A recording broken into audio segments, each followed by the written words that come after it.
right, darling. I'll come and pick you up soon. Okay. I'll see you in about 10, 15 minutes. Love you. Bye.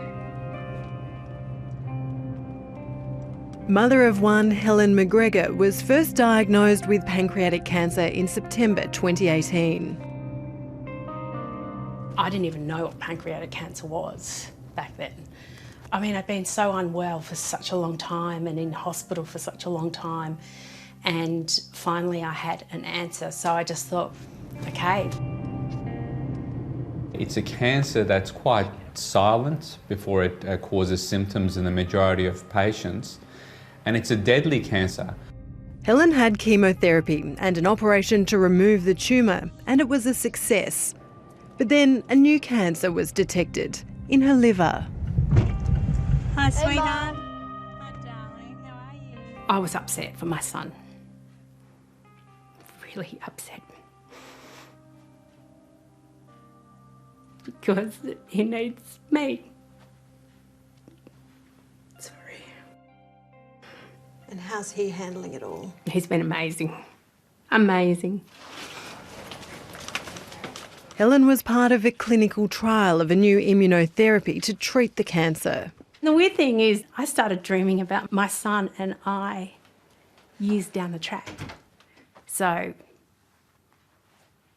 I think, you know, things are going to be okay. 3 weeks later, we caught up with Helen again. She was back at Melbourne's Peter MacCallum Cancer Centre and had received bad news about the trial. When I found out that the treatment didn't work, I also found out that my tumours had doubled in size. It was upsetting because, you know, I was doing not only for myself, but for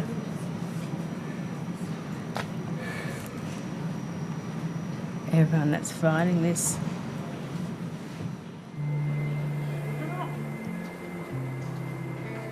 She's here today to get a biopsy on the tumours. She has to start chemotherapy straight away.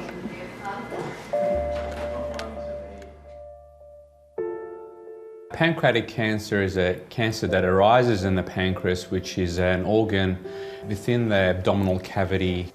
It's hidden behind where the stomach is, in quite a delicate area where a lot of blood vessels run.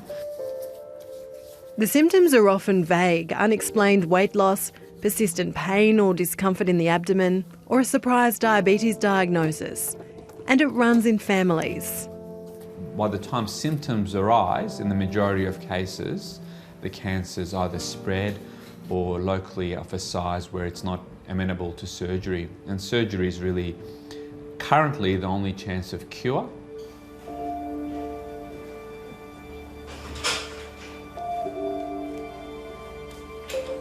Alex Sparks' wife Hayley was just 34 when she died from pancreatic cancer.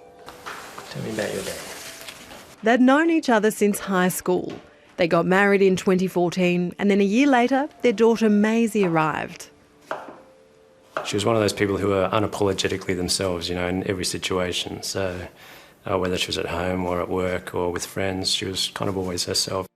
Hayley was about 16 weeks pregnant with their second child when she broke her back and was taken to hospital.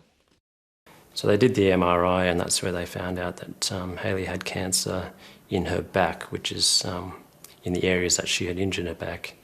And that's why her back was broken, is because the cancer had weakened those parts of her spine. Hayley died in March 2018. Pancreatic cancer is on track to overtake breast cancer as one of the deadliest cancers. But when it comes to funding, it doesn't get nearly as much money.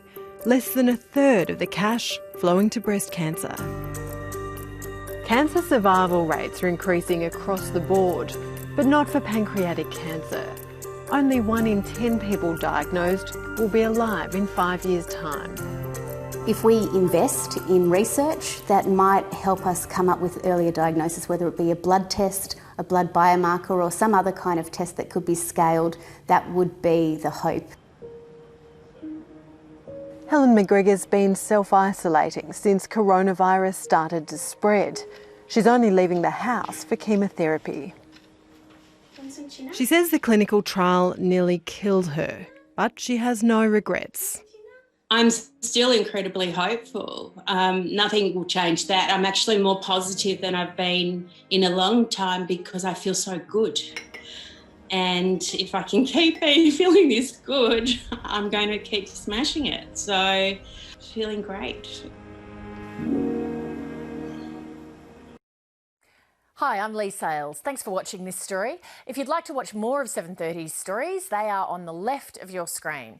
And tap on the button below to subscribe and get the latest from ABC News.